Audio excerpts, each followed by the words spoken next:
ICE officers suited up before the sun was out. Let's be as safe as possible and get our folks. Any questions?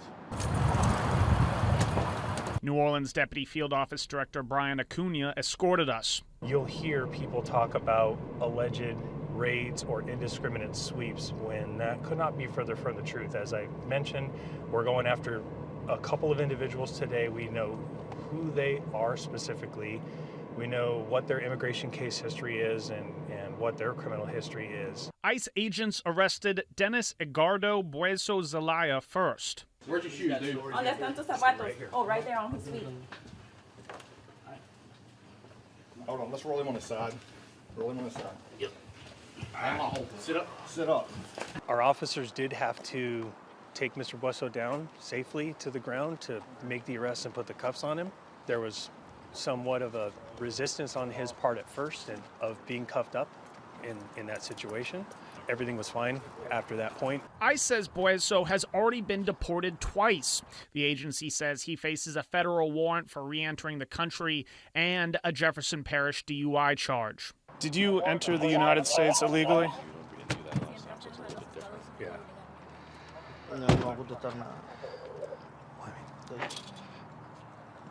¿Qué dijiste? No voy a contestar nada. He's not going to answer any questions. Minutes later, ICE arrested 32-year-old Darky Roel Torres Acosta.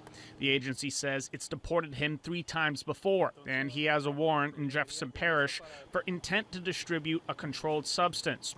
Officers also arrested his brother, Santos Eduardo Torres-Ruiz, who has been deported twice and has an operating while intoxicated charge in Jefferson Parish. Acuna translated our interview. If you're forced to leave, will you try to come back?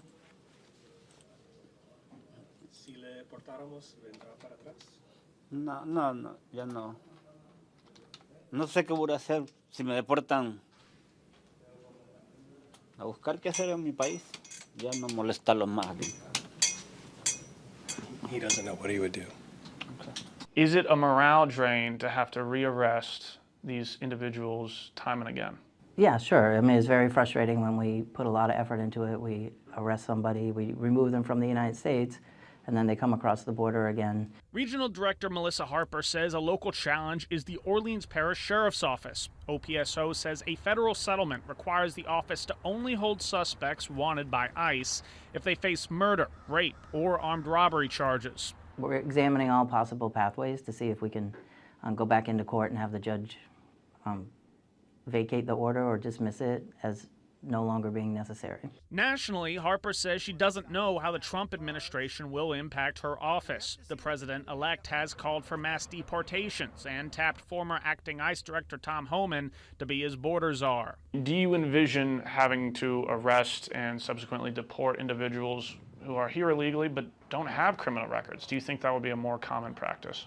Part of it depends on the resources, but like the transition team and Mr. Holman have spoken about repeatedly, we will continue to prioritize criminal aliens and those people that are a threat to national security. And unfortunately, there's more of those than there are ICE, ICE resources to go and pick them up. So I don't anticipate us running out of targets anytime soon.